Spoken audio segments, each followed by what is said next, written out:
For osteoporosis, the pathophysiology is very simple. Just think fragile, porous bones for osteoporosis. We find big holes inside the bone, kind of like Swiss cheese. This loss of bone mass results in low bone density and very brittle bones, typically from an increased rate of bone reabsorption where the bone loss is increased, or the body makes too little bone, at which calcium leaves the bone and into the bloodstream. Now, two other conditions associated with weak bones. We have osteopenia, which is a loss of bone mass and weaker bones, typically a precursor to osteoporosis, the stage before osteoporosis. And osteomalacia is a softening of the bone caused by severe vitamin D deficiency. Now, for causes and risk factors, write this down. Female gender, especially in older age, and postmenopausal. Huge NCLEX tip right there. A decrease in estrogen causes the bones to be softer and weak, as well as Caucasian and Asian populations.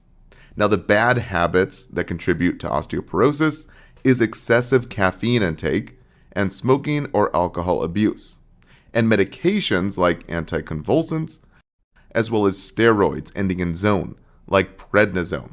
I would write that one down. That's a big NCLEX tip. Now, another big NCLEX tip is for diseases like hyperparathyroidism, where we have an increase in PTH, the parathyroid hormone, which I call PTH, puts the calcium high in the blood. And Cushing syndrome, we have a cushion of high steroids in the body, which decreases bone density, just like when taking prednisone. And diabetes mellitus, which I call diatrites. We have high sugar inside the blood, as well as a thin, lean body, insufficient calcium or vitamin D intake, and lack of physical weight-bearing exercise. So Kaplan mentions, teaching about osteoporosis prevention. The nurse should instruct the client that which of the following medications can increase their risk for development of osteoporosis. Prednisone, yes, zone-ending steroids like prednisone. And Hesse mentions, which disease has the increased chance of occurrence in a 60-year-old postmenopausal patient? The key term there is postmenopausal patient, osteoporosis. And which are the risk factors for osteoporosis? Select all that apply. So steroid use, high intake of caffeine, being white or an Asian woman, postmenopausal state, and anticonvulsant therapy for a seizure disorder. A bunch of keywords right there, so hopefully you wrote them down. Now for signs and symptoms, just think of the patho here. We have porous bones in osteoporosis. So frequent fractures, reduced height, and kyphosis, which is an exaggerated round back, often seen in the elderly population as a curving of the upper back. Now, in terms of treatment and education, vitamin D and calcium supplements are highly recommended. Vitamin D helps calcium to absorb. So we teach clients to go out in the sun. Those are big key terms right there. Spending a little time out in the sun each day with sunscreen helps the body to get natural vitamin D.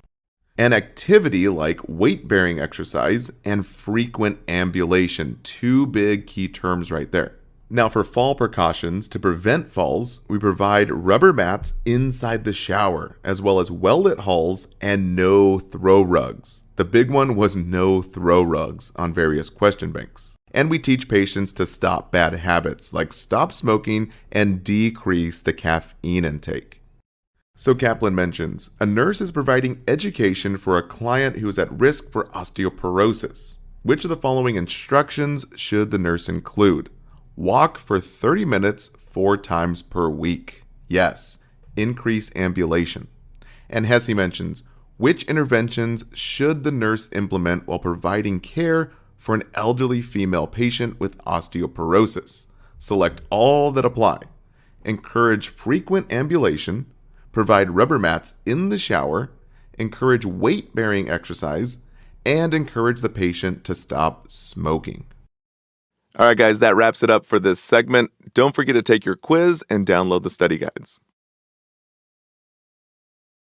Now for RA versus OA. Osteoarthritis, or OA, occurs when the protective cartilage cushion on the ends of the bones wear out over time, resulting in bone-on-bone friction, causing massive pain. Now this is very different than rheumatoid arthritis, RA, where the body attacks its own joints and body, causing systemic inflammation.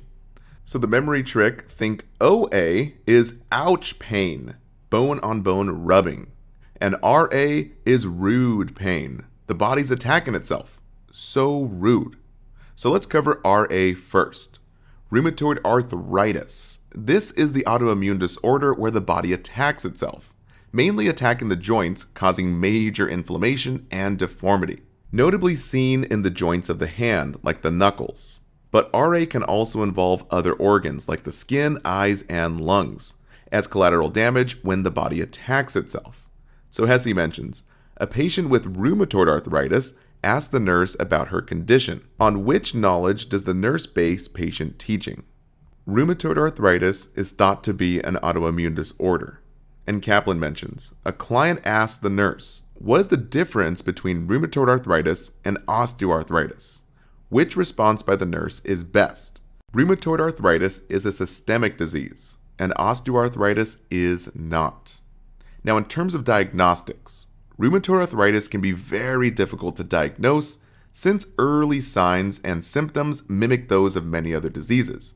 So imaging like X-rays and MRIs are typically used, but it's very hard to diagnose during early stages. So a synovial fluid aspiration is used, where we take fluid out of the joint